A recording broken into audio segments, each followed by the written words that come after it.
As the program indicates, my name is Tom Lengel, and I'm currently the Associate Head of School at Rosemont School of the Holy Child. I will be succeeding Sister Mary as Head of School next July.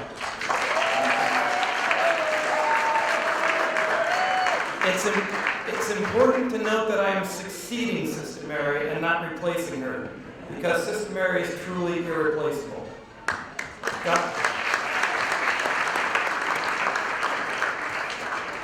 God broke the mold when He made Sister Mary some 60 plus years ago.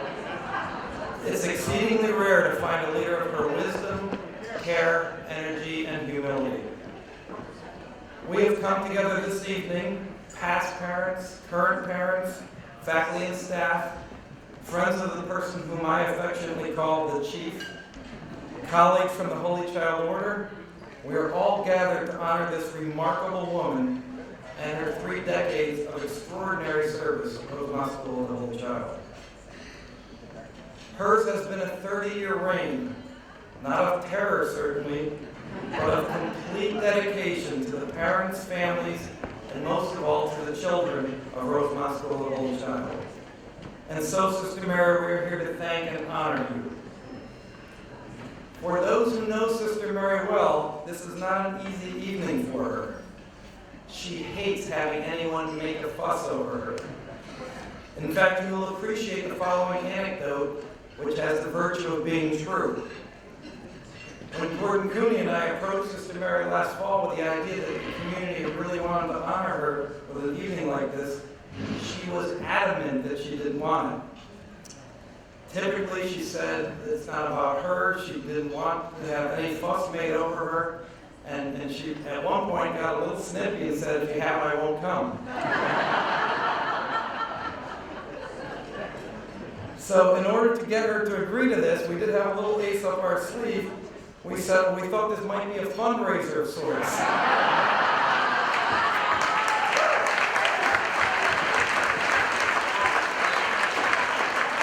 She did a 180 and agreed wholeheartedly. Since we have a variety of folks in the room this evening, each with a different connection to Sister Mary, I thought I'd give a brief history. As some of you may know, Sister Mary graduated from Villanova as a certified junior high school teacher, and they did call it junior high school back then. Yet given the vagaries of the time, her first assignment from the order was to teach first grade at St. Lucy's in Manayunk, where she wound up having 60 children, 6-0, in one classroom. For this woman who loves all things Irish, we think that teaching in the early 70s at a predominantly Italian Catholic school must have been her first exposure to diversity. Sister Mary came to Rosemont shortly after her stint at St. Lucy's and taught first grade here for 4 years and third grade for 1 year. By all accounts, she was, not surprisingly, an outstanding classroom teacher who was well ahead of her time, having hands-on projects for the children, not just teaching out of the textbook, multiple reading groups, all these things which are standard now, she was doing 40 years ago. Judy Cassidy, who was a Rosemont parent at the time and in the early stages of her own career, tells me that Sister Mary had a widespread reputation for being a dynamic, energetic teacher, and that all the parents wanted their children in her class. Sister Mary also mentored numerous student teachers from Rosemont College during her first assignment at Rosemont, including Jean Marie Blair. The Holy Child Order recognized Sister Mary's talents and sent her to a parochial school in Washington, D.C., where she was principal and taught John Thompson's children, who was at the time coach of the Georgetown University's basketball team. In its infinite wisdom, and no doubt guided by the Holy Spirit, Rosemont's Board of Trustees invited Sister Mary to interview to replace Sister Helen McDonald in July 1983. Sister Mary tells the story that the board asked her 3 things primarily during that interview. Could she work with children who struggled a bit? Or was her inclination to put them out of the school? I'm assuming they didn't realize she had earned a master's degree in special education, so you can guess what her response to that was. And it's been clear in the intervening years that Sister Mary has always had a soft spot in her heart for the underdog, for the child who struggles a bit. That is one of her many endearing traits.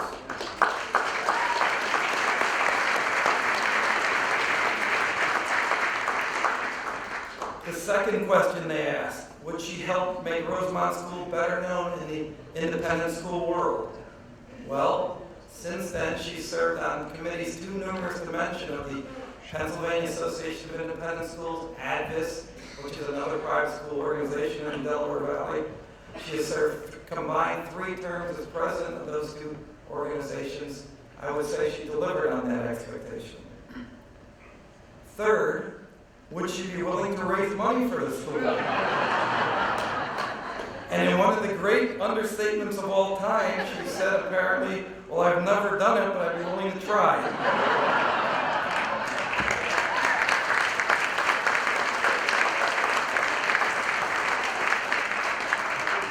Try she did, and the rest is history.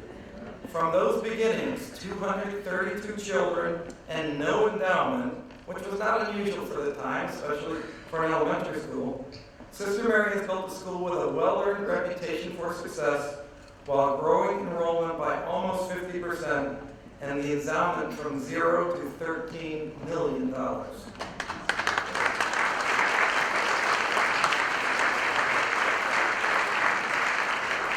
Many of you, of course, are familiar with Cornelia Connolly's story, how she, in her own right, was a remarkable educator who pioneered many teaching strategies we take for granted today, including adding drama, art, and music to the curriculum, having children get outside, move around, get away from their desk.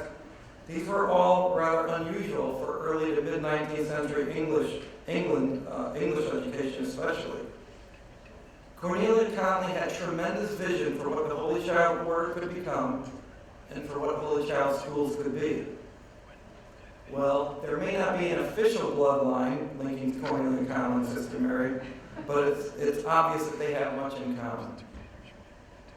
Let me share just a few other vignettes about the chief. Many of you will be familiar with these on at least some level. We know Sister Mary loves Irish dancing and is good at it. I did not realize, however, until a little birdie named Dan Algio told me that you wouldn't exactly want her as a colleague in the choir. Although Sister Mary may dance like Ginger Rogers, she apparently doesn't sing like Julie Andrews. No one seems to know how she developed this skill, but Sister Mary is a real estate wizard. She has bought, and I believe sold, several properties for the order. She's built a real estate empire on Wendover Road and will tell you with astounding accuracy what any house in a Rosemont, Villanova zip code should be listed at and what it will sell for.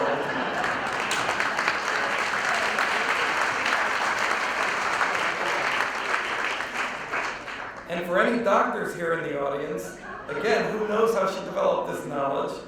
But Sister Mary is legendary among Rosemont's faculty and staff for diagnosing most internal medical problems or telling you what drugs you should take, what post-operative symptoms to look for in a variety of situations.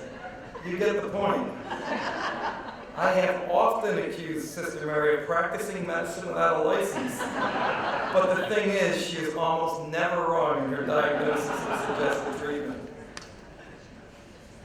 I could go on and on, but I won't. Others have their memories to share, and we have a wonderful video tribute to Sister Mary that Chrissy D'Elia has created. I expect this video will be a great trip down memory lane for Sister Mary's oldest friends and the old-time past parents who are with us this evening as well. So let me close on a more serious note with a simple story that I've told once before to a small group of trustees on the occasion of what was then Sister Mary's 25th anniversary as head of school. I think this story captures, at least for me, your best qualities, Mary, and that's why I and we love you so much. I once worked closely with a head of school who made it clear every minute of every day that my colleagues and I worked for him. Yet from the minute that I arrived at Rosemont School of the Holy Child 7 years ago, You have made it clear that I was working with you, not for you. And for that, and for your friendship and support, and on behalf of the faculty, staff, alumni, and children of Rosemont School of the Holy Child, I thank you and will remain forever grateful. So, Ave atque Vale, hail and farewell.